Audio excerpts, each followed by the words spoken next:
اقوام متحدہ کے سیکرٹری جنرل انتونیو گوتریس نے سنگین عالمی غذائی بحران کا خدشہ ظاہر کرتے ہوئے آبنائے ہرمز کھولنے کا مطالبہ کر دیا۔ انتونیو گوتریس نے سلامتی کونسل اجلاس سے خطاب میں کہا کہ آبنائے ہرمز کھول دیں، جہازوں کو گزرنے دیں، تجارت کو دوبارہ بحال ہونے دیں، عالمی معیشت کو سانس لینے دیں۔ معاشی جھٹکے کی قیمت ہر کوئی ادا کر رہا ہے، انسانی بحران شدت اختیار کر رہا ہے۔ یہ صورتحال مزید بڑھی تو ایک عالمی غذائی بحران جنم لے سکتا ہے جس سے لاکھوں افراد بھوک اور غربت کا شکار ہو سکتے ہیں۔ UN سیکرٹری جنرل نے عالمی برادری سے انٹرنیشنل میری ٹائم آرگنائزیشن کی جانب سے مجوزہ فریم ورک کی حمایت کرنے کی اپیل کی۔ I appeal to the parties, open the strait, let ships pass, no tolls, no discrimination, let trade resume, let the global economy breathe. Safe and unimpeded passage is an economic and humanitarian imperative.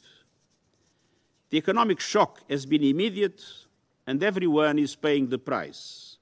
Delays and rising costs are slowing life-saving deliveries to people who cannot wait. And this crisis coincides with critical planting seasons.